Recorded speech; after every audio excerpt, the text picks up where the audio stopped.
Financial instruments, chapter का नाम है accounting and reporting of financial instruments. Financial instruments वाले पूरे टॉपिक में या पूरे चैप्टर में 3 इंड अकाउंटिंग स्टैंडर्ड्स हैं। वन इज इंड AS 109 जो सारे फिनेंशियल इंस्ट्रूमेंट का रिकॉग्निशन एंड मेजरमेंट के एस्पेक्ट को कवर करेगा, मतलब अकाउंटिंग रिलेटेड सारा डिस्कशन 109 से होगा। Next one is Ind AS 32, ये बताएगा बैलेंस शीट P&L वगैरह में हम लोग फिनेंशियल इंस्ट्रूमेंट्स से रिलेटेड आइटम्स का या फिनेंशियल इंस्ट्रूमेंट्स का प्रेजेंटेशन कैसे करेंगे। And one is about disclosures, जो इंफॉर्मेशन का डिस्क्लोजर्स वगैरह होता है उसको लेकर के इंड AS है। तो 3 इंड AS को पढ़ लेने से इंड AS आप इंड AS मतलब आप फिनेंशियल इंस्ट्रूमेंट रिलेटेड सारे डिस्कशन आपके कंप्लीट हो जाएंगे। बहुत ही नया, बहुत ही इंटरेस्टिंग, बहुत ही सॉलिड वाला इंड AS है। बहुत अच्छा नॉलेज आप लोगों को इस चैप्टर से मिलेगा। तो स्टार्ट यहां से करते हैं कि फिनेंशियल इंस्ट्रूमेंट बोलते किसको हैं। The idea is financial instrument is a contract that gives rise to financial asset for one entity and financial liability या फिर इक्विटी फॉर अनदर एंटिटी। मतलब एक बंदा जो बायर है, जो होल्डर है, जिसने खरीदा है, जिसने पैसे लगाए हैं, उसके लिए फिनेंशियल असेट होना चाहिए, और जो पैसा लिया है मान लो उसके लिए फिनेंशियल लायबिलिटी या इक्विटी होना चाहिए। अगर ऐसा है तो ही उस कॉन्ट्रैक्ट को फिनेंशियल इंस्ट्रूमेंट बोलेंगे। मतलब एक फिनेंशियल इंस्ट्रूमेंट एक ऐसा कॉन्ट्रैक्ट होता है कि जिससे एक बंदे की बैलेंस शीट में एक फिनेंशियल असेट और दूसरे बंदे की बैलेंस शीट में एक लायबिलिटी या इक्विटी, फिनेंशियल लायबिलिटी या इक्विटी अराइज होता है। एग्जाम्पल के फॉर्म में अगर जाओगे ना तो डेटर्स, क्रेडिटर्स। अब किसी ने किसी को क्रेडिट में माल बेचा तो जिसने बेचा उसकी बैलेंस शीट में डेटर है, जिसने खरीदा उसकी बैलेंस शीट में क्रेडिटर है। Debtor is a financial asset, creditor is a financial liability. तो सर हम लोगों को तो अभी फिनेंशियल असेट, फिनेंशियल लायबिलिटी का भी बेसिक आइडिया नहीं है, तो अभी थोड़ी देर के बाद मैं आपको दूंगा। अभी आप मान के चलो ना ये फिनेंशियल असेट, फिनेंशियल लायबिलिटी है, डेटर, क्रेडिटर। अब दूसरा एग्जांपल है, देखो इन्वेस्टमेंट इन डिबेंचर। जिसने खरीद रखा उसके लिए फिनेंशियल असेट, जिसने इशू कर रखा उसके लिए फिनेंशियल लायबिलिटी। तीसरा एग्जांपल है इन्वेस्टमेंट इन इक्विटी शेयर्स। जिसने खरीदा उसके लिए फिनेंशियल असेट, जिसने इशू कर रखा है उसके लिए equity. Equity capital is part of equity. तो इस तरह की चीजों के बारे में आप इस पर्टिकुलर चैप्टर में पढ़ने वाले हो। ओके, सो मेरा थर्ड पैराग्राफ है कि फिनेंशियल असेट किसको बोलेंगे और कैसे पहचानेंगे कि यह फिनेंशियल असेट है। मैंने 6 पार्ट में, इंस्टीट्यूट ने 5 पार्ट में, मैंने 6 पार्ट में इसको कवर किया है। Financial asset is cash. Financial asset comprises of, मतलब फिनेंशियल असेट का डायरेक्ट डेफिनेशन नहीं है, ये चीजें फिनेंशियल असेट कहलाएंगी। ओके, तो cash is a financial asset. Easy है, कैश को समझाने की जरूरत नहीं है।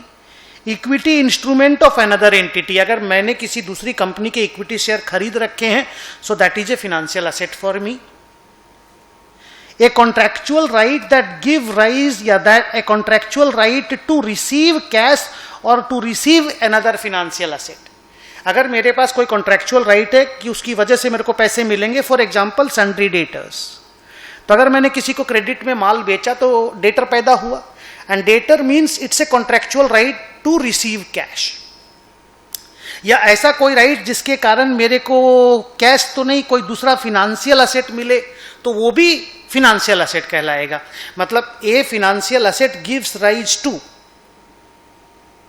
ए right to receive another financial asset. अब जैसे इन्वेस्टमेंट इन कन्वर्टिबल डिवेंचर है, अगर मैं कन्वर्टिबल डिवेंचर में इन्वेस्ट करता हूं तो मेरे पास एक राइट है कि जब भी वो कन्वर्ट होगा मेरे को दूसरा शेयर मिलेगा, उसी कंपनी का इक्विटी शेयर मिलेगा, तो debenture will be replaced by equity share.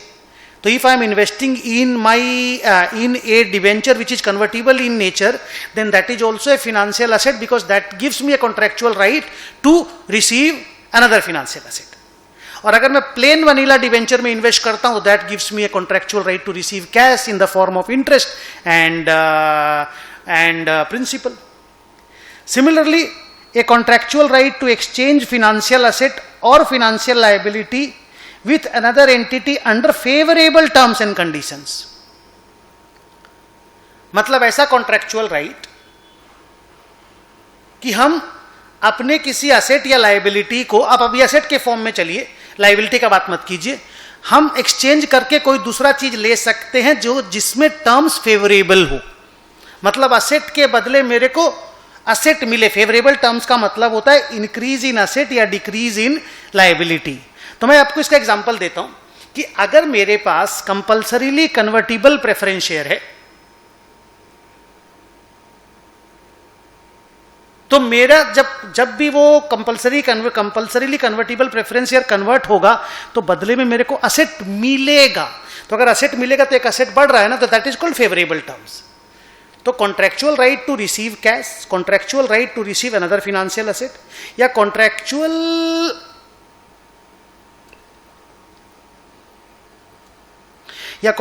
Right to exchange financial asset under favourable terms, very similar जान पड़ेगा और सिमिलर है भी, तो आप घबराना मत।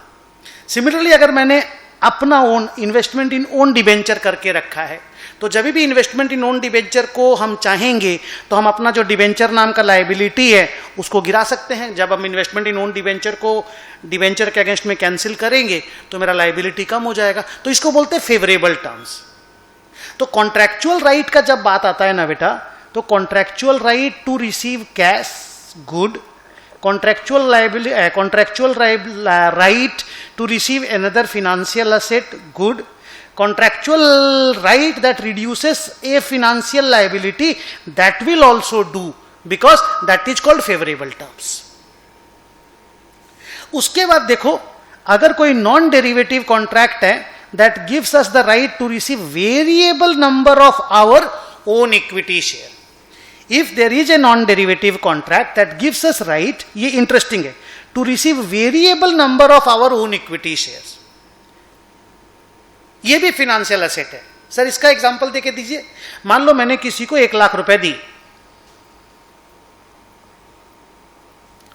तो सर 1 लाख रुपए दिए तो वो आपको 1 लाख रुपए वापस करेगा, तो राइट टू रिसीव कैश है, contractual right to receive cash है, लोन है, तो फिनेंशियल असेट हो गया। पूरा सुनो, मैंने किसी को 1 लाख रुपया दिया और मैंने उसको बोला कि तुम मेरे को आज के 3 महीना बाद मेरी कंपनी का इक्विटी शेयर दे देना। उसके पास मेरी कंपनी के इक्विटी शेयर्स है।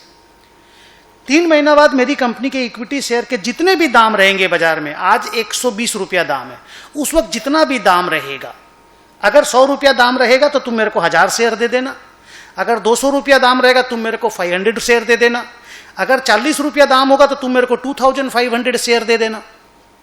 तो अगर ऐसा कोई कॉन्ट्रैक्ट किया हुआ है, हम लोग इसको नॉन डेरिवेटिव कॉन्ट्रैक्ट बोलते हैं, बिकॉज सीधे हम लोन दे के रखे हैं। और डेरिवेटिव कॉन्ट्रैक्ट आप जानते हो, फ्यूचर्स, ऑप्शंस वगैरह को डेरिवेटिव कॉन्ट्रैक्ट बोलते हैं। तो डेरिवेटिव कॉन्ट्रैक्ट वाले डिस्कशन को थोड़ा बाद में कर लेना, अभी नॉन डेरिवेटिव खाली सुन लो। तो अगर मैंने किसी को पैसे दिए, नॉन डेरिवेटिव कॉन्ट्रैक्ट है, और उसके बदले में मेरे को मेरी ही कंपनी का अगर इक्विटी शेयर मिलने वाला है, और अगर वेरिएबल नंबर में मिलने वाला है, क्या बोला, अगर वेरिएबल नंबर में मिलने वाला है, तो that loan, that money given, that contract is a financial asset. मतलब नंबर मेरे को पहले से पता नहीं है। और यही अगर मैं बोलूं मैंने किसी को 1 लाख रुपया दिया और मैं उसको बोलूंगा तू मेरे को 2500 शेयर दे देना 3 महीना बाद, तो इसको हम लोग बोलते हैं कि ना ये फिनेंशियल एसेट नहीं है, ये इक्विटी ट्रांजैक्शन है। अपने ओन इक्विटी शेयर में अगर कोई कॉन्ट्रैक्ट सेटल होने वाला है और फिक्स्ड अमाउंट जाने वाला है या गया हुआ है और फिक्स्ड नंबर ऑफ शेयर आने वाला है, उल्टा भी चलेगा, फिक्स्ड अमाउंट जाने वाला है, शेयर आने वाला है, या फिक्स्ड अमाउंट आने वाला है और शेयर जाने वाला है, तो हम लोग इसको बोलते हैं फिक्स्ड टू फिक्स्ड टेस्ट। अगर कोई contract fixed to fixed test pass कर लेता है तो फिर उसको फिनेंशियल असेट, फिनेंशियल लायबिलिटी नहीं बोलते, उस ट्रांजैक्शन को इक्विटी ट्रांजैक्शन बोलते हैं। तो सर इक्विटी बोलते हैं तो फिर अकाउंटिंग प्रोसेस में मुन्ना अभी वक्त है, अभी खाली फिनेंशियल असेट का डेफिनेशन सुनो।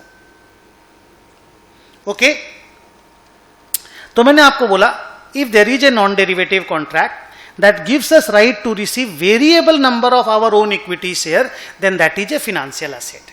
Example मैंने दिया, A Limited gives 200 करोड़ रुपया to Manoj, contracted to receive money back in the form of equity share of A Limited itself after 2 years at the market price per share at the end of 2nd year. तो क्योंकि उस वक्त market price जितना रहेगा, जो example मैंने आपको 1 लाख रुपए वाला दिया, यहां 2 करोड़ लिखा हुआ है, तो उस वक्त जितना मार्केट प्राइस होगा, अगर मार्केट प्राइस कम हुआ तो ए लिमिटेड को ज्यादा शेयर मिलेंगे, ए लिमिटेड वाले। अब आप बोल सकते हो सर इसमें तो बाईबैक हो जाएगा ना, वो डिस्कशन यस है, बाईबैक हो जाएगा, बट हम लोग उसका डिस्कशन बाद में करेंगे। That's an equity transaction, that not a financial asset. फिर उसी एग्जांपल में मैंने बोला देखो, however if Manoj will pay A limited by giving 5 crore equity share at the end of second year, अगर फिक्स्ड नंबर ऑफ शेयर आने वाला है, then that's an equity transaction. Equity transaction का अकाउंटिंग कैसे होगा बाद में डिस्कस होगा, फिनेंशियल असेट का अकाउंटिंग कैसे होगा हम लोग अभी डिस्कस करेंगे। तो सर अभी तक आप A B C D E में जो 5 बातें बोले, एक बार वापस बोलिए ना। हम बोले a financial asset comprises of cash, फिर मैंने बोला contractual right to receive cash, फिर मैंने बोला कॉन्ट्रैक्चुअल, एक तो मैंने बीच में और बोला investment in other companies equity shares, contractual right to receive cash, फिर मैंने बोला contractual right to exchange our financial asset under favourable terms, और फिर मैंने बोला नॉन डेरिवेटिव कॉन्ट्रैक्ट जिसके बदले मेरे को variable number of my own equity share मिलने वाला है। ये 5 चीज मैंने आपको बोला। धीरे धीरे आप इनके एग्जांपल्स देखोगे, मल्टीपल टाइप के सम्स देखोगे, आपको और क्लैरिटी आता जाएगा। एक और चीज है, आप अभी सुन के रख लो, डिस्कशन मैं इसका बाद में फिर करूंगा।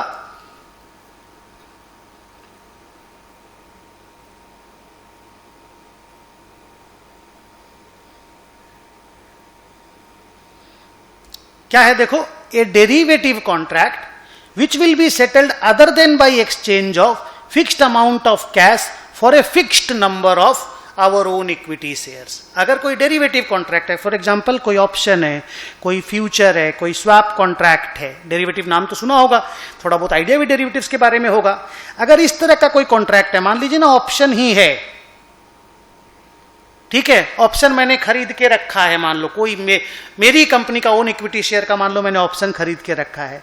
अगर इस डेरिवेटिव कॉन्ट्रैक्ट के सेटलमेंट के वक्त फिक्स्ड अमाउंट ऑफ रुपया मेरे पॉकेट से जाएगा और fixed number of equity share मेरी पॉकेट में आएगा, मेरी अपनी कंपनी का, तो फिर वो फिनेंशियल असेट नहीं है, वो इक्विटी ट्रांजैक्शन कहलाएगा।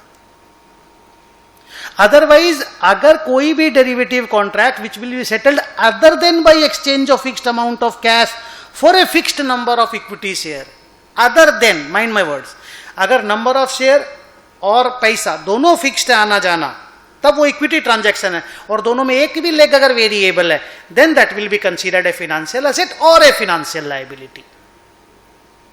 असेट मतलब तुमने पैसा लगाया तो वो असेट है, और तुमको पैसा मिला तो वो लायबिलिटी है, वो तो नॉर्मल इजी सा बात है। अब मैंने यहां पे देखो एक्सप्लेन भी किया, this test is called fixed to fixed test. If we will pay fixed amount of cash and get fixed number of our own equity share in future, then it will be an equity transaction. If any of the two is variable, then it will be a financial asset। अब आप इसको ना एक बार summary में आप ऐसे करके बोलो कि सर आप एक बार फिनेंशियल असेट को दोबारा से खाली नाम से याद दिला दीजिए। तो मैंने बोला financial asset comprises of cash, investment in equity shares of other companies, contractual right to receive cash, और फिनेंशियल असेट छोड़ो ना, contractual right to receive cash, contractual right to exchange our financial asset under favourable terms, non derivative contract जिसके बदले मेरे को variable number of my own equity share मिलने वाला है, डेरिवेटिव कॉन्ट्रैक्ट जिसमें कि फिक्स्ड नंबर ऑफ कैश और फिक्स्ड अमाउंट ऑफ कैश और फिक्स्ड नंबर ऑफ शेयर का लेन देन नहीं होगा, दोनों में से एक चीज वेरिएबल होगा। सो ये 6 एग्जाम्पल, 1 2 3 4 5 6, ये सब फिनेंशियल असेट की कहानी बयान करते हैं। ओके, अब आइए फिनेंशियल लायबिलिटी का डिस्कशन। सब कुछ सेम टू सेम है, जहां पे कॉन्ट्रैक्चुअल राइट है उसकी जगह कॉन्ट्रैक्चुअल ऑब्लिगेशन हो जाएगा, और कैश इसमें हो नहीं सकता। बाकी आप पढ़िए मेरे साथ, देखिए, A financial liability comprises the following. It is a contractual obligation to pay cash. It is a contractual obligation to exchange another financial asset और financial liability under unfavourable terms. Unfavourable terms होगा मतलब कुछ जाएगा, asset जाएगा या liability के बदले liability बढ़ेगा, तो that is liability. Unfavourable terms means asset जाएगा, समझ लो unfavourable terms. See a non derivative contract which requires the entity to issue variable number of our own equity shares, same चीज है। और a derivative contract which will be settled other than by issuing fixed number of our own equity share for fixed amount of cash. हम लोग इसको option selling से समझेंगे थोड़े समय के बाद। ऑप्शन अगर मैं अपने इक्विटी शेयर का सेल करता हूं, अपने इक्विटी शेयर का अगर मैं ऑप्शन सेल करता हूं, it's a financial liability provided fixed to fixed test pass नहीं हो। और अपने इक्विटी शेयर का अगर मैं ऑप्शन बाई करता हूं, it's a financial asset. Derivative वाले को समझने में थोड़ा सा टाइम लगेगा, बाकी चीजों को आप पहले समझो। तो अगर मैं बोलूं contractual obligation to pay cash, तो क्रेडिटर हुआ, तुम्हारा मान लो लोन हुआ, तुम्हारा मान लो डिबेंचर हुआ। So they are all contractual obligation to pay cash है। Contractual obligation to exchange financial asset, मान लीजिए किसी से मैंने लोन लिया और मैं बोला उसके बदले मैं तेरे को 2 लाख रिलायंस का इक्विटी शेयर दे दूंगा। पैसा मैंने उससे लिया, मैं बोला 2 लाख इक्विटी शेयर रिलायंस का दे दूंगा। तो मैंने पैसा लिया तो लायबिलिटी है और बदले में मेरा एक फिनेंशियल असेट चला जाएगा। सो दैट इज चला जाएगा is unfavourable terms. Non derivative contract जिसके बदले मैं अपना इक्विटी शेयर दूंगा वेरिएबल नंबर में, मान लो मैंने किसी से 200 करोड़ रुपए लिया और मैं बोला मैं अपना इक्विटी शेयर दूंगा 2 साल बाद, उस समय जो भी मार्केट प्राइस रहेगा उसके हिसाब से नंबर ऑफ शेयर का कैलकुलेशन हो जाएगा। तो आप अगर असेट का डेफिनेशन सीख गए ना, लायबिलिटी का डेफिनेशन डिट्टो है।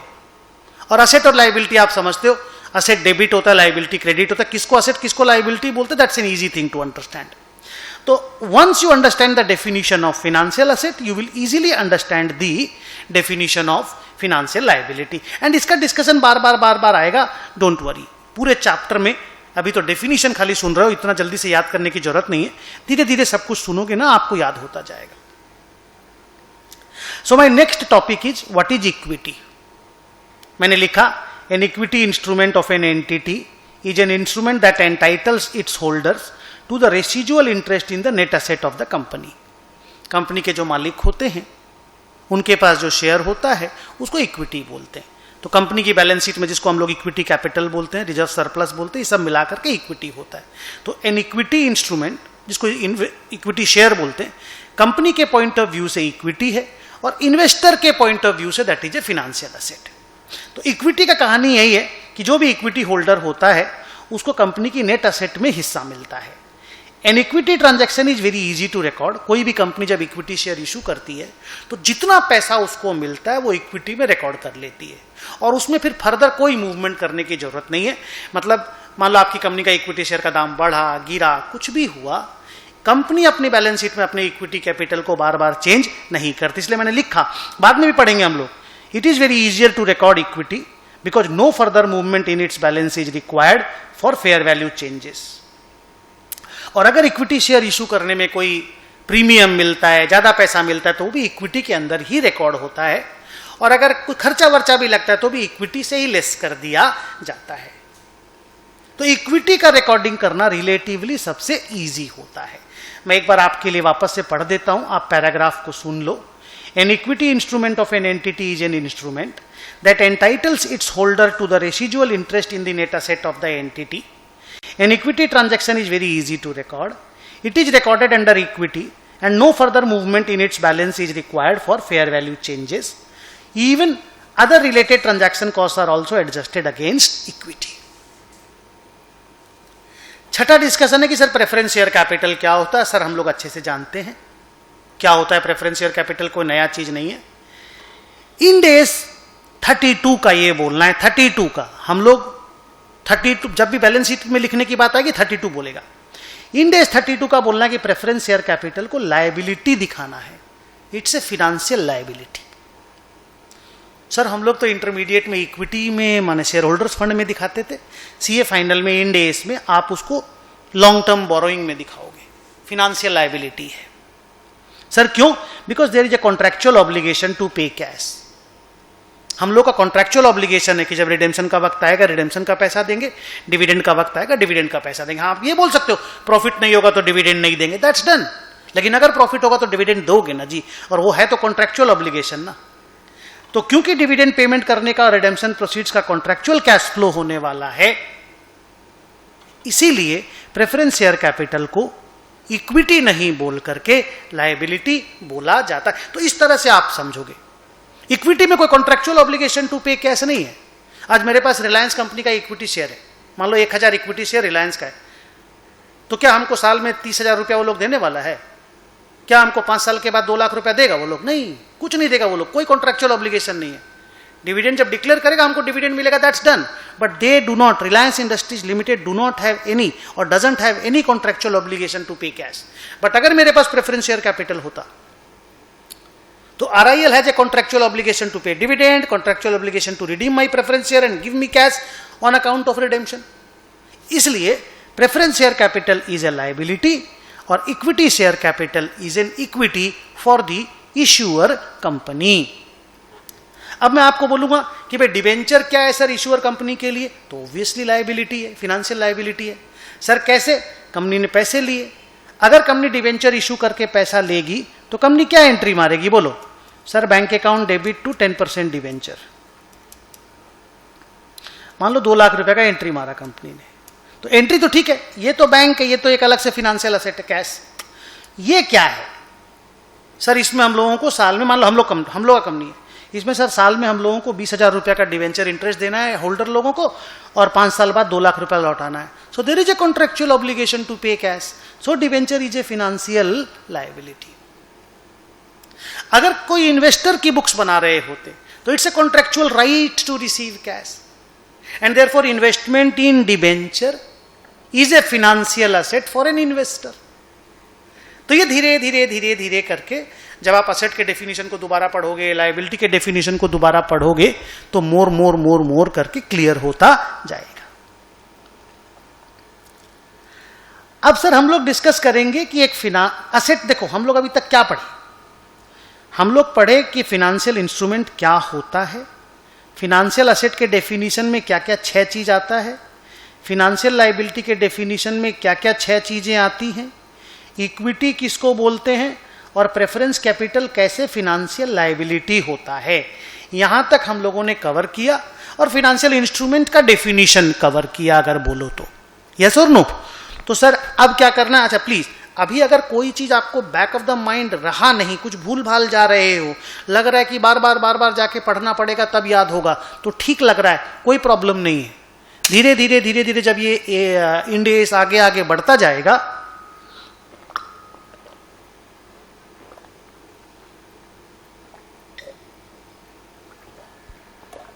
आपका एक एक चीज करके क्लियर होता जाएगा। ओके, मैं इसको एक बार मिटा देता हूं।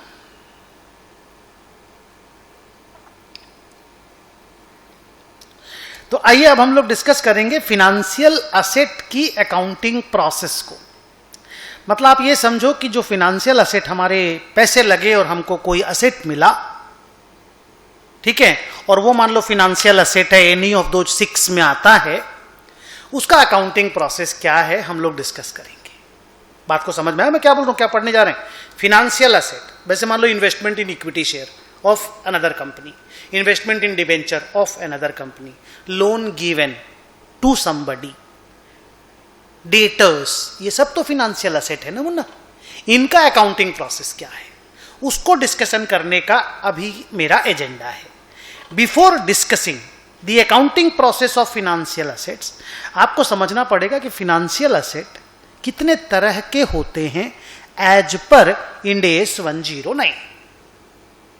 The answer is financial asset 3 तरह का होता है। पहला, a financial asset which is measured at amortised cost. अभी आप सिर्फ नाम पे दिमाग लगाना, ठीक है, अभी आपको तुरंत सब कुछ समझ में नहीं आएगा, धीरे धीरे धीरे धीरे आगे बढ़ते जाओगे समझ में आता जाएगा। दूसरा है financial asset measured at fair value through profit and loss, और तीसरा है financial asset measured at fair value through other comprehensive income.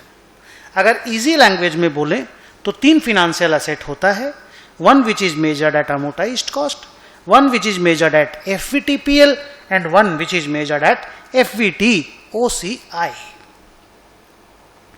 हम लोग इस 3 तरह के फिनेंशियल एसेट की अकाउंटिंग प्रोसेस को सीखेंगे, बट पहले सीखेंगे कि when a financial asset is measured at amortised cost, when a financial asset is measured at FVTPL and when it is measured at FVTOCI. ठीक है, इसको आपको सीखना होना तो आपको 2 पार्ट में सीखना पड़ेगा। अगर आपके पास इक्विटी बोल करके फिनेंशियल एसेट है, माने equity share of another company, तो उसको अलग स्टाइल से पढ़ना है। और डिवेंचर है अगर दूसरी कंपनी का, डेट है मान लो, तो उसको थोड़ा अलग टाइप, अलग से मेरा मतलब है मतलब कॉन्सेप्ट सेम रहेगा, बट इक्विटी में थोड़ा इजी डिस्कशन है, बॉन्ड में थोड़ा डिफिकल्ट है। तो सर पहले इक्विटी बात करिए, इन्वेस्टमेंट इन इक्विटी शेयर। तो इन्वेस्टमेंट इन इक्विटी शेयर अगर मेरे पास है तो इंड एस 109 का बोलना है all investment in equity share by default are FVTPL. Sir FVTPL का ही तो मतलब नहीं समझ में आ रहा है। अरे भाई समझ में आएगा ना, हम हैं ना, वेट तो करो। तो कहते हैं अगर इन्वेस्टमेंट इन इक्विटी शेयर करके रखे हो ना तो बाय डिफॉल्ट वो एफवीटीपीएल है। करना क्या है, अकाउंटिंग क्या होगा हम पढ़ाएंगे। एंड दूसरा, अगर आप इररिवोकेबल इलेक्शन कर लेते हो, मतलब आप अपने मन में ये डिसाइड कर लेते हो और वो डिसीजन इररिवोकेबल होगा कि आप अपने इन्वेस्टमेंट इन इक्विटी शेयर को एफवीटीओसीआई बना के रखना चाहते हो, सुन रहे हो, तो आप उसको एफवीटीओसीआई बना सकते हो, लेकिन ये इररिवोकेबल इलेक्शन बिगिनिंग में होना चाहिए। सर ये तो डिफिकल्ट टाइप का लेक्चर है, कोई वरी नहीं, एकदम समझ में आएगा। तो शुरुआत में समझो, investment in equity shares are normally FVTPL items, उनका क्लासिफिकेशन एफवीटीपीएल होगा। But if the investor decides और investor makes an irrevocable election at the beginning or at the inception, then the investment in equity share can be FVTOCI. Okay, अब आइए bond में, debenture में, loan में जिसको हम लोग बोलते हैं। अगर मैंने इन्वेस्टमेंट इन डिबेंचर कर रखा है कोई कंपनी में, बॉन्ड इन्वेस्टमेंट कर रखा है, तो वो तीनों हो सकता है। तीनों मतलब वो इन्वेस्टमेंट अमोर्टाइज्ड कॉस्ट वाला भी हो सकता है, एफवीटीपीएल वाला भी हो सकता है और एफवीटीओसीआई वाला भी हो सकता है। इक्विटी में जैसे 2 ही पोजीशन है, आइदर एफवीटीपीएल और एफवीटीओसीआई। एफवीटीपीएल नॉर्मल है, एफवीटीओसीआई इररिवोकेबल इलेक्शन से होगा। पर बॉन्ड में तीनों हो सकता है। और ये तीनों कैसे होता है, इसको समझने के लिए 2 ठो टेस्ट है, and those tests are called CCFC test and BM test, business model. पहले टेस्ट का नाम है contractual cash flow characteristic test. क्या है contractual cash flow characteristic test? ये टेस्ट बोलता है कि the contractual terms of the financial asset, debenture नाम का जो फिनेंशियल एसेट है उसका जो कॉन्ट्रैक्चुअल टर्म्स है, that gives rise to cash flows to us on specified dates which are solely the payment of principal and interest। अगर ये सच है तो वो डेट इंस्ट्रूमेंट है। सर ये तो ऑब्वियस है, अगर हम किसी बॉन्ड में इन्वेस्ट करते हैं तो साल में एक बार हमको 10 रुपया मिलता है फिक्स्ड डेट पे, और बाद में हमको रिडेम्पशन का पैसा मिलता है 5 साल के बाद 100 रुपया। तो फिक्स्ड डेट पे sir fixed amount of cash flow मिलता है, और वो जो पैसा मिलता है वो कोई कंपनी की प्रॉफिट का शेयर नहीं है, वो सोलली मेरा प्रिंसिपल और इंटरेस्ट का रीपेमेंट है। तो अगर ऐसा है तो आपका बॉन्ड ने CCFC टेस्ट पास किया है, टेंशन मत लो, वो बॉन्ड है। लेकिन वही अगर इंस्ट्रूमेंट आपको प्रॉफिट का शेयर देता है तो CCFC टेस्ट फेल हो गया, बिकॉज जो पेमेंट आपको मिल रहा है that is not solely the payment of principal and interest. If the payment is solely the payment of interest and principal, then only the CCFC test is passed and the bond will be called a debt instrument. Yeah, the instrument will be called a debt instrument. If you are getting share of profit, then that fails CCFC test. You can't call it A debt instrument. आगे business model test कहता है कि company ने, ध्यान से रखना, जिस investor ने, कंपनी मतलब इन्वेस्टर, जिस इन्वेस्टर ने उस असेट को होल्ड किया है, उसके बिजनेस मॉडल का ऑब्जेक्टिव जो है वो ये है कि वो उसको क्यों होल्ड किया है आपको पता करना है। मतलब ये कि मैं अगर ढंग से इस चीज को पढ़ूं कि business model test is an assessment of the objective of the business model of the own entity to hold the asset, कि why are you holding the asset। ये जो why are you holding the asset का जो answer है ना, ये बतलाएगा कि आपका असेट अमोटाइज्ड कॉस्ट वाला क्लासिफिकेशन में जाएगा कि एफवीटीपीएल वाले क्लासिफिकेशन में जाएगा कि एफवीटीओसीआई वाले क्लासिफिकेशन में जाएगा। Getting the point. तो सर बताइए, अब ये बिजनेस मॉडल टेस्ट जो है वो तीन तरीके से डिजाइन हुआ है कि I am holding the asset to collect contractual cash flows, मतलब सारा इंटरेस्ट जो कंपनी मेरे को देगी, I am a bond holder, तो कंपनी जो सारा इंटरेस्ट देगी और प्रिंसिपल लौटाएगी, हम बॉन्ड को उतना दिन तक होल्ड करेंगे। मेरा मन ये है कि मेरा बिजनेस मॉडल का ऑब्जेक्टिव ये है कि I will be holding it to collect the contractual cash flows. दूसरा बिजनेस मॉडल है I am holding the asset both for collecting the contractual cash flow as well as selling it, मतलब मेरा दोनों मन है। अब तुम बोलोगे सर दोनों एक साथ तो नहीं मिल पाएगा कि आपको 5 साल का ब्याज भी मिल जाएगा और प्रिंसिपल भी लौटा देगी कंपनी और आप बेच भी देंगे। नहीं, आइदर और है, मतलब मैं कुछ भी कर सकता हूं, मैं रख भी सकता हूं, मैं बेच भी सकता हूं। और तीसरा बिजनेस मॉडल है I am holding the asset for selling it. मेरा model contractual cash flow collect करने का है ही नहीं, मेरा बिजनेस मॉडल है कि मेरे को बेचना ही है। अब इस पे ध्यान से सुनना, अगर मेरा बिजनेस मॉडल बेचने वाला है then my bond investment will be FVTPL. अगर मेरा business model contractual cash flow collect करने का है देन मैं एसेट को अमोटाइज्ड कॉस्ट पे लिखूंगा। और अगर मेरा बिजनेस मॉडल दोनों का आइदर और मैं कुछ भी कर सकता हूं, दैट मीन्स मैं बॉन्ड को एफवीटीओसीआई में डालूंगा। सर बहुत सारा लेक्चर बहुत जल्दी हो जा रहा है। नहीं सर, इतना तो जल्दी आपको पढ़ना ही होगा। देखो मैंने नीचे लिख करके दिया, a debt instrument will be classified as amortised cost अगर that debt instrument gives contractual cash flows, जो सीसीएफसी टेस्ट पास करेगा, and business model is to collect the contractual cash flows, that is we will hold the asset till maturity. A debt instrument will be classified as FVTOCI if the asset gives contractual cash flows and the business model is to collect the cash flows as well as selling it, जो मैंने आपको बोला ऊपर में। Otherwise अगर मैं बेचने के लिए खाली होल्ड करता हूं, all other debt instrument will be classified as FVTPL. तो अगर मैं इसको समरी वाइज करके दूं तुमको कि सर इक्विटी इन्वेस्टमेंट और बॉन्ड इन्वेस्टमेंट को ज्ञान दीजिए, कैसे क्लासिफिकेशन होगा, तो इक्विटी इन्वेस्टमेंट हमेशा एफवीटीपीएल, याद आ रहा है।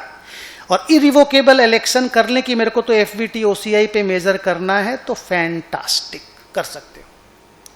बॉन्ड इन्वेस्टमेंट अगर आप मैच्योरिटी तक होल्ड करने वाले हो तो अमोटाइज्ड कॉस्ट, आपको नहीं पता आप कुछ भी कर सकते हो, रख भी सकते हो, बेच भी सकते हो, कुछ भी कर सकते हो, एफवीटीओसीआई। और अगर आपको बेचने के लिए ही होल्ड करना है, ट्रेडिंग करनी है, तो दैट मीन्स इट इज एफवीटीपीएल। बस ये कहानी है।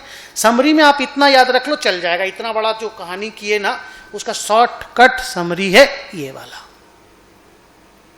इसके बाद हम लोगों को अकाउंटिंग प्रोसेस सीखना है। अच्छा, वो क्लासिफिकेशन इक्विटी इंस्ट्रूमेंट भी सीख लो। An equity instrument can not be considered at amortised cost. मैंने आपको बोला 2 ही उसमें होता है, तीसरा होता नहीं है। By default all equity instruments are FVTPL items, but if the entity makes an irrevocable election to measure the equity instrument at FVTOCI at the beginning, that can be classified as FVTOCI. Okay? एक line और पढ़ते फिर थोड़ा सा एक छोटा सा break लेंगे। फिनेंशियल लायबिलिटी के 2 क्लासिफिकेशन होते हैं, एफवीटीपीएल और अमोटाइज्ड कॉस्ट। लॉजिक वही वाला ही है। फिनेंशियल लायबिलिटी का 2 ही क्लासिफिकेशन है, या तो वो एफवीटीपीएल होएगी या वो अमोटाइज्ड कॉस्ट होगा। फिनेंशियल लायबिलिटी में एफवीटीओसीआई नहीं होता। Either it will be measured eight FVTPL और it will be measured at amortised cost. और वो जो क्लासिफिकेशन का जो बेसिक तरीका है वो यही वाला है जो असेट में था। और अकाउंटिंग प्रोसेस फिनेंशियल लायबिलिटी का, जब आप असेट का सीखोगे, FVTPL का सीख जाओगे ना, तो असेट का जैसा होता है लायबिलिटी का भी प्रोसेस वैसा ही है अकाउंटिंग का। और अमोर्टाइज्ड कॉस्ट सीख जाओगे ना, तो असेट का अकाउंटिंग जैसा लायबिलिटी का अकाउंटिंग भी वैसा ही होगा, बस डेबिट क्रेडिट का फर्क होता है। ओके, सो ये यहां तक 8 नंबर पैराग्राफ तक हमने फिनेंशियल असेट और फिनेंशियल लायबिलिटी का क्लासिफिकेशन सीखा। असेट का पहले बताया, लायबिलिटी में 2 ही होता है, या तो लायबिलिटी विल बी FVTPL और the liability will be amortised cost. Liability में FVT OCI नहीं होता। तो अब हम लोग ना अकाउंटिंग सीखेंगे FVTPL असेट वाला। अगर कोई मेरे पास FVTPL असेट है, उसका अकाउंटिंग कैसे होता है, ओके, सीखेंगे। अनुपम, पॉज। डिस्कस करेंगे बच्चों कि एक FVTPL असेट अगर है तो उसका अकाउंटिंग प्रोसेस क्या है। मतलब आप ये समझो कि अगर इक्विटी इंस्ट्रूमेंट FVTPL है या बॉन्ड इंस्ट्रूमेंट FVTPL है, कोई भी तेरा इन्वेस्टमेंट, अगर कोई भी तेरा फिनेंशियल असेट FVTPL है तो उसका अकाउंटिंग प्रोसेस क्या है। पहला, असेट को पहली बार फेयर वैल्यू पे रिकॉर्ड करेंगे, जो कि उसका परचेज प्राइस ही है और कुछ नहीं है। That will become the cost of the asset. मतलब अगर आपने 540 रुपये में रिलायंस खरीदा तो 540 रुपया will be the fair value, क्योंकि आपने खरीदा, and that will become your cost. उस पर आप लिख लोगे जो भी ट्रांजैक्शन कॉस्ट लगेगा, चाहे STT लगे, ब्रोकरेज लगे, जो भी कुछ लगेगा, that will go to profit and loss. Difference समझो। इंटरमीडिएट में कॉस्ट फॉर्म्स पार्ट, जो भी ट्रांजैक्शन कॉस्ट होता था वो कॉस्ट ऑफ द असेट का पार्ट बनता था। यहाँ पे ऐसा नहीं है, ट्रांजैक्शन कॉस्ट P&L में जाएगा। सिर्फ जो असेट के लिए पैसा दिए हो वही आपके असेट के कॉस्ट में ऐड होगा।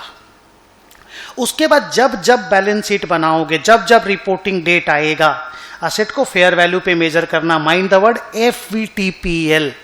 हर बार असेट को ईयर एंड में, क्वार्टर एंड में, जब भी रिपोर्टिंग होगा, P&L माने फेयर वैल्यू पे मेजर करके प्रॉफिट लॉस को P&L में डालोगे। तो फॉर एग्जांपल अगर आपने 540 में परचेज किया, 2 रुपया का ब्रोकरेज लगा, वो आपने P&L में पहले ही डाल दिया।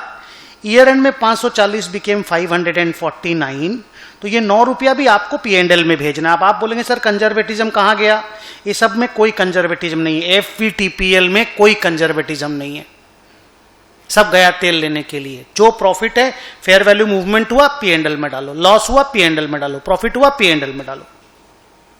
और जब भी आप सेल करोगे, असेट को हटा दीजिए, गेन और लॉस ऑन सेल को भी P&L में। फॉर एग्जांपल अगले साल 549 का 560 में बेच दिए, तो 11 रुपया का प्रॉफिट आप और P&L में डाल दो, तो टोटल मिलाकर के देखो आपको 20 रुपया का प्रॉफिट हुआ।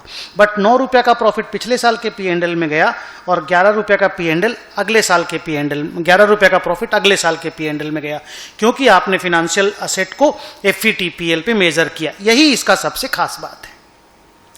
अब इसमें आपको ना 1-2 चीज और सीखना है।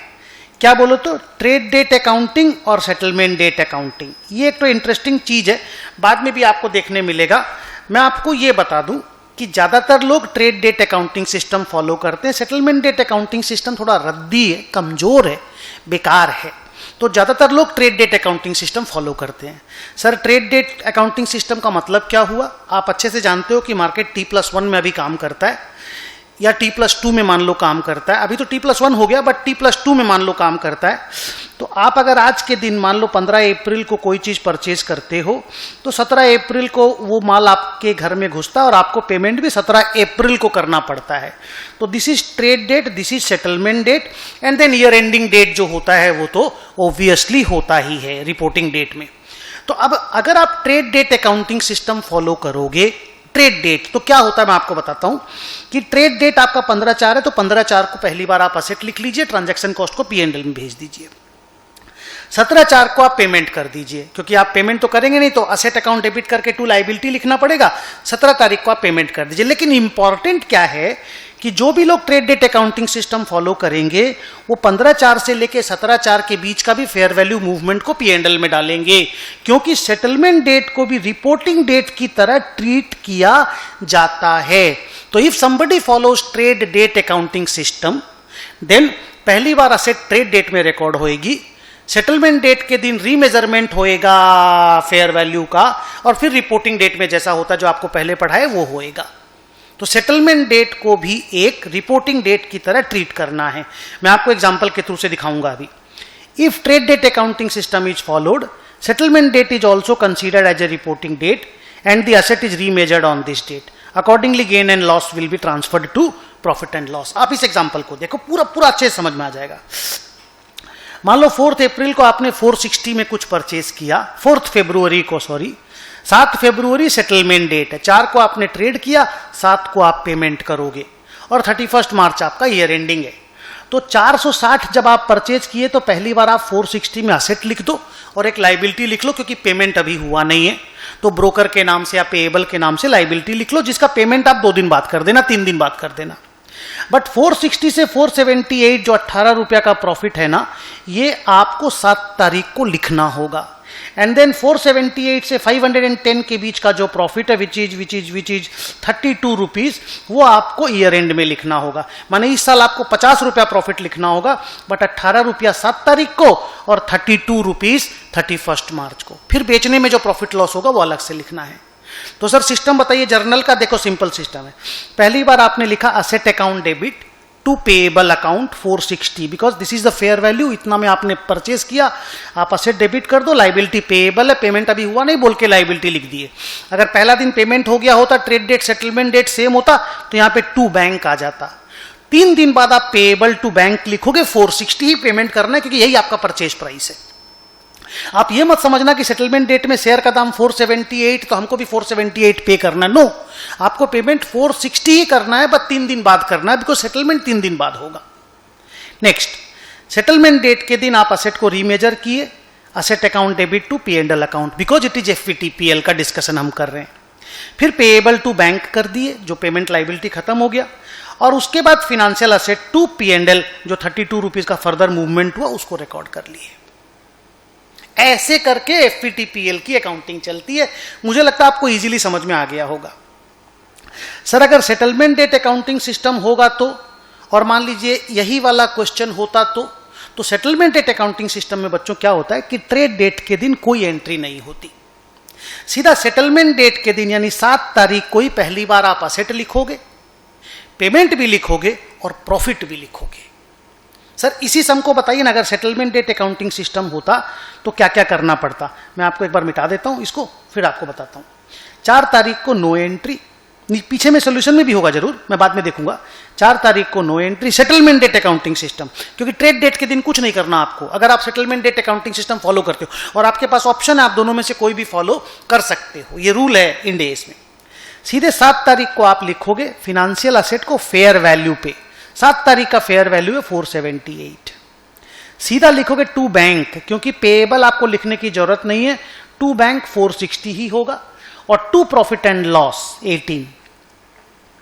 अब आप मेरे को बोलोगे कि सर एंट्री समझ में आ गया 7 तारीख को ये करना है 7 फरवरी को, लेकिन सर इसमें भी तो वही हो रहा है, 4 तारीख और 7 तारीख का तीनों एंट्री को आप अगर मिला लोगे, 4 और 7 का तीनों एंट्री कॉम्बो बना लोगे, तो इन्वेस्टमेंट या फिनेंशियल एसेट 460, 478 टू P&L और टू बैंक की तो हो रहा है। अरे तो वो तो होना ही है, अरे बाबा। बट एंट्री 4 तारीख एंड 7 तारीख 2 बार अगर हो रहा है तो you are following trade date accounting system, and entry सीधा अगर 7 तारीख को आप कर रहे हो तो it is called settlement date accounting system. Okay अच्छा, सेटलमेंट डेट अकाउंटिंग सिस्टम वालों को एक प्रॉब्लम भी होती है छोटी सी। वो प्रॉब्लम ये होती है कि अगर आप मान लो 30 मार्च को कोई चीज परचेज किए, 30 मार्च को, 31 मार्च को ईयर एंड आया और 4 अप्रैल को सेटलमेंट हो रहा है। प्रॉब्लम समझो, 30 मार्च को आप कुछ करोगे नहीं, सीधा 4 अप्रैल को प्रॉफिट लॉस लिखोगे, असेट भी लिखोगे, तो ये जो 30 तारीख से 31 तारीख के बीच का जो ईयर एंड के बीच का जो मूवमेंट है उसका तो प्रॉफिट लॉस लिखना पड़ेगा। फॉर एग्जांपल मान लो यहाँ पे आपने 460 में खरीदा, यहाँ पे 462 हो गया और यहाँ पे मान लीजिए 478 है। जानबूझ के मैंने फिगर वही रखा है, पर ये जो 2 रुपया का मूवमेंट है इसका अकाउंटिंग तो करेंट ईयर में ही करना पड़ेगा। ये प्रॉब्लम सेटलमेंट डेट अकाउंटिंग वालों को होती है, ट्रेड डेट वालों को नहीं होती। तो जो लोग settlement date accounting system follow करते हैं ना बेटा, उनको क्या करना पड़ता है, ये 2 रुपया का प्रॉफिट लॉस अलग से रिकॉर्ड करना पड़ता है, अलग से। और उसको क्रेडिट तो 2P&L हो जाता है, डेबिट के लिए एक लेजर खोलना पड़ता है, फेयर वैल्यू एडजस्टमेंट अकाउंट, जो फिर 4 तारीख को कैंसिल हो जाता है। सर कैसे एग्जाम्पल में करके दिखाइएगा? मैं अभी तुरंत दिखा रहा हूं आपको, या इसी में दिखा देता हूं। 30 तारीख को कुछ मत करिए, 31 तारीख को आप लिख लीजिए fair value adjustment account debit 2 रुपया, 2P&L 2 रुपया, इस साल हो गया। फिर सीधे 4 तारीख को आप असेट को डेबिट कीजिए, तो financial asset account debit 478, to bank आपको 460 ही देना है, टू फेयर वैल्यू एडजस्टमेंट 2 रुपया खत्म कर दीजिए जो आपने डेबिट किया था, और फिर 2P&L 14 रुपीज कर रहा है, 14 होगा ना, 16 होगा, 16। तो सर फिर 18 रुपीज का प्रॉफिट 2 साल में डिवाइड हो गया। लॉजिकली होना भी तो चाहिए ना, ऐसे होता है। एग्जाम्पल में मैं आपको फिर और दिखाऊंगा। एक बार मैं सेटलमेंट डेट अकाउंटिंग सिस्टम का वो रूल पढ़ लेता हूं। The asset will be recorded on the settlement date for the first time at its fair value on the settlement date 478। Payment will be recorded along with the profit and loss account of fair value movement between trade date and settlement date 18 रुपया। If year end comes in between the trade date and settlement date, then at the year end we have to record the fair value movement between trade date and year end date by debiting or crediting the fair value adjustment account, which will be cancelled on the date on which the asset is actually recognized। जो इस example में मैंने आपको दिखाया। तो rule बता भी दिया, पढ़ भी लिए। आइए एक दो एग्जाम्पल कर लेते हैं। इधर देखो, मान लीजिए ट्रेड डेट 30 तारीख, ईयर एंडिंग 31, सेटलमेंट डेट 4 तारीख। 520 में खरीदा, ईयर एंड में 9 रुपया का प्रॉफिट है ईयर एंड में, और उसके बाद 11 रुपया का प्रॉफिट है, टोटल 20 रुपया का प्रॉफिट। देखो 520 से 529 का प्रॉफिट हुआ 9 रुपया फर्स्ट ईयर में और 11 रुपया नेक्स्ट ईयर में। अब एंट्री कैसे होगी देखो, जो अभी एग्जांपल दिए थे, 30 तारीख को नो एंट्री, 31 को 9 रुपया का मूवमेंट लिखना है 520 से 529 का, तो fair value adjustment account debit 2P&L। 4 तारीख को असेट रिकॉर्ड करना है, तो asset will be recorded at 540 लिख दिए। टू बैंक 520, क्योंकि परचेज 520 में हुआ असेट, तो to bank 520। To fair value adjustment cancel हो गई और 11 रुपया का P&L में प्रॉफिट लिख दिए।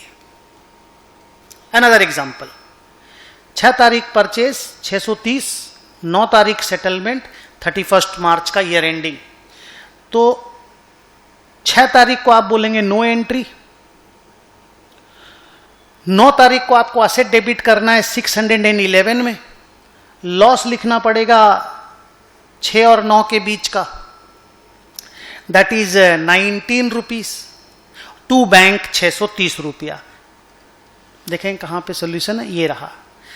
6 तारीख को नो एंट्री, 9 तारीख को असेट डेबिट हुआ 611, लॉस डेबिट हुआ 19, टू बैंक 630। उसके बाद एक मिनट, उसके बाद 611 से 690 तक का जो प्रॉफिट है, विच इज 79 आई थिंक ना, 9 हाँ 79, वो आपको 31 मार्च को लिखना, फिनेंशियल असेट टू P&L 79। अब अगर आप नेट पे देखोगे ना, तो आपका फिनेंशियल असेट 611 प्लस 79 690 रुपया पे लिखा हुआ है, जो कि 31 मार्च का फेयर वैल्यू ही है। तो इसी को बोलते हैं financial asset measured at fair value at every reporting date and difference goes to P&L, therefore it is called FVT P&L। अब आइए डिस्कशन करते हैं FVT OCI असेट का अकाउंटिंग कैसे होता है। मैं आपको बता दूं, पूरा अकाउंटिंग प्रोसेस FVT PL वाला ही है with the following exception. Exception क्या है? ट्रांजैक्शन कॉस्ट P&L में नहीं जाता, असेट का पार्ट बनता है, जैसे आप इंटर में पढ़ते थे। 2, फेयर वैल्यू मूवमेंट जो भी होता है वो OCI में क्रेडिट होता है, P&L में नहीं जाता, OCI में। और जिस दिन आप माल बेच देते हैं, डिस्पोजल के दिन, जितना OCI में आपका गेन है वो P&L में जाके रिक्लासिफाई हो जाता है। तो सर P&L में माल जाएगा जरूर, लेकिन वो माल बिकेगा जिस दिन। तो फॉर एग्जाम्पल, आपने खरीदा मान लीजिए 100 रुपया में, ईयर एंड में 120 हो गया। मान लीजिए ट्रेड डेट सेटलमेंट डेट का क्वेश्चन नहीं है, सिंपल खरीदा 100 में, ईयर एंड में मान ली, मैं एग्जांपल भूल गया फिर से बोल रहा हूं, खरीदा मान लो 100 में, ईयर एंड में 120 हो गया और एफवीटी ओसीआई है तो 20 रुपया ओसीआई में डाल दीजिए। फिर जब बेचे तो 140 रुपया हो गया तो और 20 रुपया ओसीआई में डाल दीजिए एक बार, फिर एक साथ ओसीआई को पीएनएल में भेज देंगे। तो पहला एफवीटीपीएल में असेट टू ओसीआई 20, फिर इधर में असेट टू ओसीआई 20, 40 हो गया, फिर ओसीआई टू पीएनएल माल बेच देंगे 140 रुपया में, ओसीआई टू पीएनएल हो जाएगा। तो जब तक प्रॉफिट होता रहता है, लॉस होता रहता है एफवीटी ओसीआई में, आप ओसीआई में क्रेडिट डेबिट करते रहेंगे अदर कॉम्प्रिहेंसिव इनकम में, और once the asset is sold accumulated balance of OCI goes to PNL. Total 40 रुपए पीएनएल में जरूर जाएगा, but that is on the date of sale, not year end पे। हाँ, इसमें एक सुंदर सा एक्सेप्शन है कि अगर आपका वो इक्विटी इंस्ट्रूमेंट है जिसको आपने इरिवोकेबल इलेक्शन करके एफवीटी ओसीआई बनाया था, ध्यान देना, बाकी कोई इंस्ट्रूमेंट में प्रॉब्लम नहीं है, बट अगर इक्विटी इन्वेस्टमेंट है और आपने इरिवोकेबल इलेक्शन करके एफवीटी ओसीआई बनाया था, तब ये जो ओसीआई का 40 रुपया जो पीएनएल में जाता है ना, वो पीएनएल में नहीं जाकर के सीधे रिटेन्ड अर्निंग में यानी रिजर्व्स एंड सरप्लस में जाएगा। This is the only thing that the student should remember. क्या एफवीटी ओसीआई वाला माल बिकने से ओसीआई का एक्यूमुलेटेड बैलेंस पीएनएल में चला जाता है, बट अगर FVT OCI equity instrument irrevocable election से बना हुआ है तो ओसीआई का बैलेंस पीएनएल में नहीं जाके सीधे बैलेंस शीट में जाएगा, रिटेन्ड अर्निंग को हिट करेगा। अदरवाइज बाकी सारे एग्जाम्पल एफवीटीपीएल वाले और एफवीटी ओसीआई वाले सेम टू सेम है। जब तक असेट आपके घर में रहेगी, प्रॉफिट लॉस को ओसीआई में डालते रहिएगा, बेचते वक्त ओसीआई का एक्यूमुलेटेड बैलेंस पीएनएल में चला जाएगा। The end. अब हम लोग पढ़ते हैं accounting process for assets at amortised cost. तो अमोर्टाइज्ड कॉस्ट वाला कौन सा असेट होता है? इक्विटी शेयर तो हो नहीं सकता, बॉन्ड इन्वेस्टमेंट्स वगैरह होगा, डिबेंचर वगैरह, जिसमें आपको असेट को मैच्योरिटी तक रखना है। अमोर्टाइज्ड कॉस्ट में असेट मैच्योरिटी तक रहता है क्योंकि your business model test says that you will hold the asset till maturity and you will collect the contractual cash flows. याद तो होगा। तो सर करना क्या है? सुनो, पहले असेट को रिकॉर्ड कर लेना है, ट्रेड डेट, सेटलमेंट डेट, जो भी आपका लफड़ा है उसके हिसाब से आप रिकॉर्ड कर लीजिए। बट असेट में आपका असेट का दाम और ट्रांजैक्शन कॉस्ट दोनों मिला करके आपके असेट का कॉस्ट बनेगा। तो सर ट्रांजैक्शन कॉस्ट पीएनएल में तो खाली एफवीटीपीएल में ही जाता है। यस, अमोर्टाइज्ड कॉस्ट में this will become your amortised cost for the first time. फिर आप क्या कीजिए, ये मान लीजिए आपका आउटफ्लो हो गया अमोर्टाइज्ड कॉस्ट। आपको जो फ्यूचर में कॉन्ट्रैक्चुअल कैश इनफ्लो मिलने वाला है उसका लिस्ट बना लीजिए। जो भी कैश इनफ्लो मिलने वाला है, मान लीजिए आपका आउटफ्लो हुआ 140 रुपया, इनफ्लो 5 साल में मिलेगा मान लो 20 20 20 20 20 और 170, जो भी अमाउंट आपको बोला। इन दोनों के बीच का internal rate of return IRR बोलते थे, याद है? इंटरमीडिएट में निकालते थे, एफएम में निकालते थे, फाइनल में आप लोग एसएफएम में निकालते होंगे। तो आप एक इफेक्टिव इंटरेस्ट रेट निकाल लीजिए ट्रायल एंड एरर अप्रोच और इंटरपोलेशन करके। मैं यहां पे नहीं सिखाऊंगा, वो आपका सीखा हुआ है। और अब क्या कीजिए, एक अमोर्टाइजेशन टेबल बनाइए। कैसे, मैं आपको दिखाऊंगा। 5 कॉलम का टेबल बनता है, बहुत ही सिंपल है। और अमोर्टाइजेशन टेबल के हिसाब से जो इंटरेस्ट कॉलम में इंटरेस्ट आएगा वो आपका पीएनएल में जाएगा, और जो कैश फ्लो, जो पेमेंट रिसीव होगा उसको कैश फ्लो बोलेंगे। कैसे, एक एग्जांपल देने दीजिए, आपको पूरा चीज अच्छे से समझ में आ जाएगा। और जो भी अमोर्टाइज्ड कॉस्ट होगा असेट का वो बैलेंस शीट में जाएगा। अभी आपको नाम से नहीं समझ में आएगा, अभी आप देखिए इस एग्जांपल को, फिर मैं आपको समझाता हूं। सर इंटर में या पहले तो हम लोग यही बोलते थे कि बॉन्ड को जितना में खरीदे तो बॉन्ड का कॉस्ट बन गया, फिर जितना इंटरेस्ट मिला वो पीएल में चला गया, और लास्ट में जो मैच्योरिटी में पैसा मिला उसका प्रॉफिट लॉस, मान लो आपने बॉन्ड में लगाए थे 120 रुपया, मिला 112 रुपया, तो 8 रुपया पीएनएल में चला जाता था। ये सिस्टम अब नहीं रहा। सीए फाइनल में इस तरह के बॉन्ड अमोर्टाइज्ड कॉस्ट पे रखे जाते हैं, और ये है उसका अकाउंटिंग प्रोसेस। एग्जांपल में मैं समझाता हूं, देखो। मान लो ए लिमिटेड ने एक बॉन्ड परचेज किया, 1000 रुपया फेस वैल्यू का बॉन्ड था, 12% का रेट है, 3 साल का टेन्योर है, 1080 में परचेज किया। तो 1080 will be your first day recording which is your amortised cost on the first day. अच्छा, एंड ब्रोकरेज इज 15 रुपया, तो 1095। 1080 हमने सप्लायर को दिया, सेलर को, 15 रुपया ब्रोकरेज का लगा, तो 1095। The bond is redeemable eight 6% premium. Premium आप जानते हो 1000 पे कैलकुलेट होता है, तो वापस हम लोगों को 1060 मिलेगा 3 साल बाद, और 3 साल तक हमको ब्याज मिलेगा 12% करके 1000 रुपया पे 120 रुपया।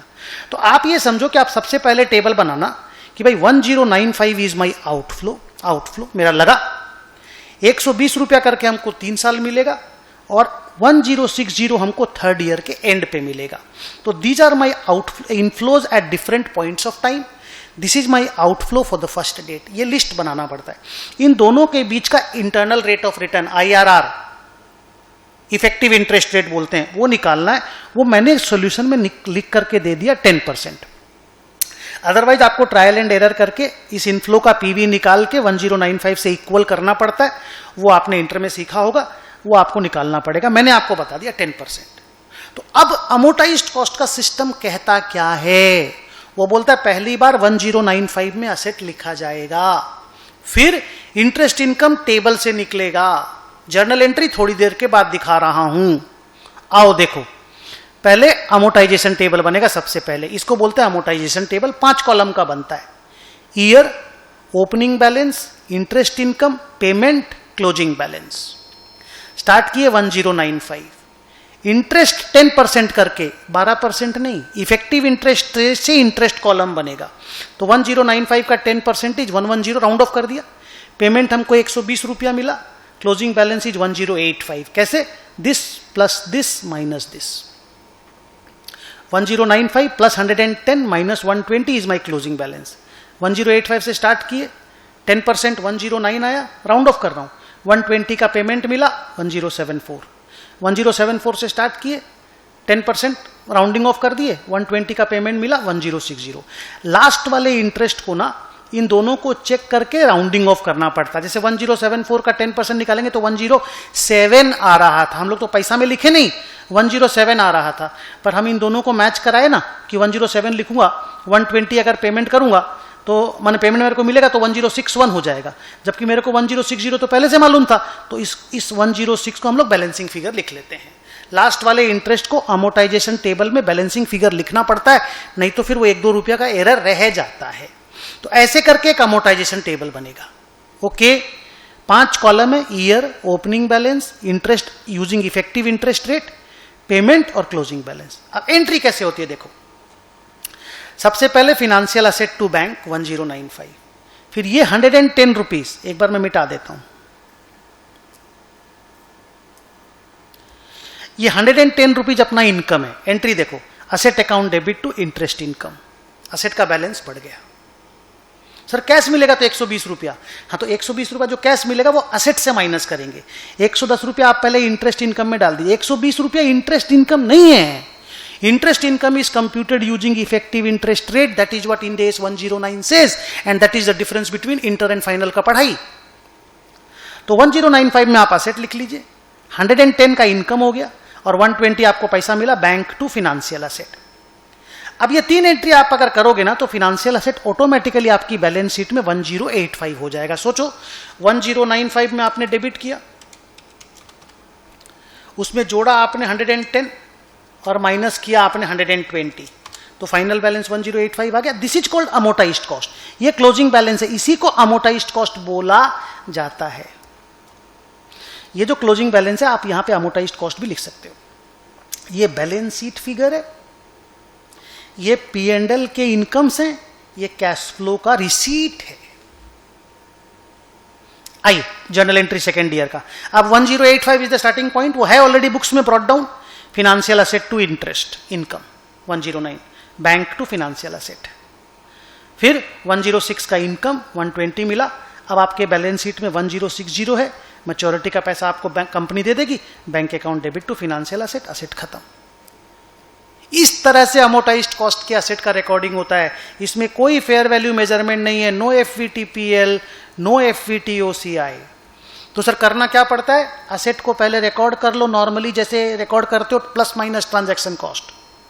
उसके बाद इफेक्टिव इंटरेस्ट रेट निकालना पड़ेगा ट्रायल एंड एरर अप्रोच करके। उसके बाद असेट को अमोर्टाइज्ड कॉस्ट पे लिखने के लिए एक टेबल बनानी पड़ेगी।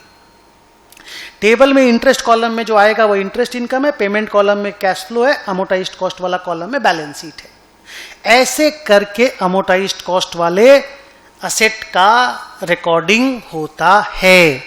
तो आज हमने तीनों एफईटीपीएल, एफईटीओसीआई, अमोटाइज्ड कॉस्ट तीनों का अकाउंटिंग प्रोसेस सीख लिया। ट्रेड डेट, सेटलमेंट डेट का पंगा भी सीख लिया। आप बैठ करके और रिवीजन करते रहना एक दो बार।